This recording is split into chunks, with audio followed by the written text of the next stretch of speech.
peran atas sosial masyarakat Toraja itu dengan ini Indonesia itu pemerintah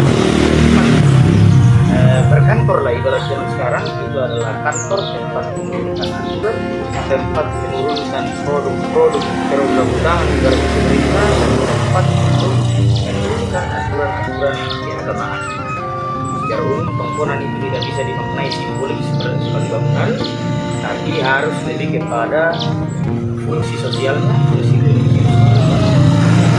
Sebelumnya perlu kita ketahui di Toraja itu ada 32 wilayah di sebuah ada tadi disebut Pemarenge. Jadi jabatan Pemarenge itu diterapkan di beberapa wilayah adat di Toraja bagian timur di sini. Kalau di administrasi pemerintahan itu masuk di Toraja Kabupaten Toraja Utara ada beberapa kecamatan atau lembang yang menggunakan Pemarenge. Tongkonan itu adalah kantornya atau jiwanya. Sementara Toparenge atau Ambe Tondok itu adalah pelaksananya, pemegang jabatan itu.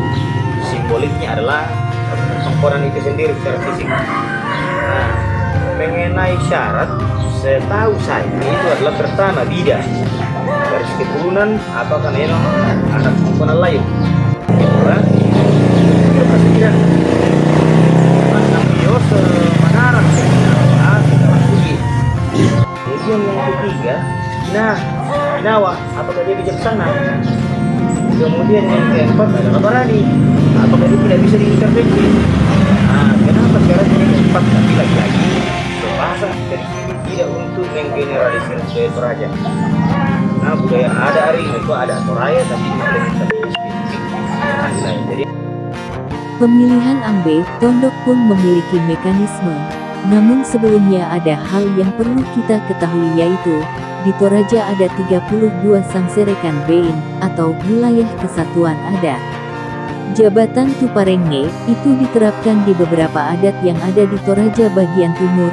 Jika di administrasi pemerintahan, masuk di Kabupaten Toraja Utara ada beberapa kecamatan atau lembang yang menggunakan istilah Parenge. Tuparenge termasuk dalam pemilihan secara demokratis, bukan secara monarki dan hierarki turun-temurun. Tugas dan peran Ambe Tondok pada kepemimpinan masa lampau yaitu mempunyai jabatan sebagai legitimasi Bhinneka Tunggal Ika, berbeda-beda tetapi tetap satu, dan perannya yaitu menurunkan peraturan perundang-undangan dan melakukan fungsi kontrol beserta struktur pemerintahan yang di bawahnya. Tugas dan peran Ambe Tondok pada kepemimpinan kini setelah Indonesia merdeka ialah tentu berbeda sebelum Indonesia merdeka atau berjumpa dengan Injil.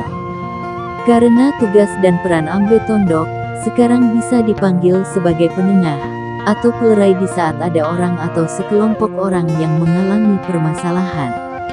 Tidak hanya itu, tetapi juga berperan dan bertugas dalam hal apabila acara Rambu Solo atau upacara kematian, maka Ambe Tondok memerintahkan kepada Tumakaka untuk membagikan daging yang telah matang kepada masyarakat yang hadir di acara tersebut. Pesan Ambe Tondok pada generasi muda sebagai pemimpin masa depan adalah tetap menghidupi budaya sesuai dengan aturan di wilayah adat masing-masing. Tata cara pelaksanaannya boleh berbeda atau berubah, tetapi esensi nilainya harus tetap dihidupi.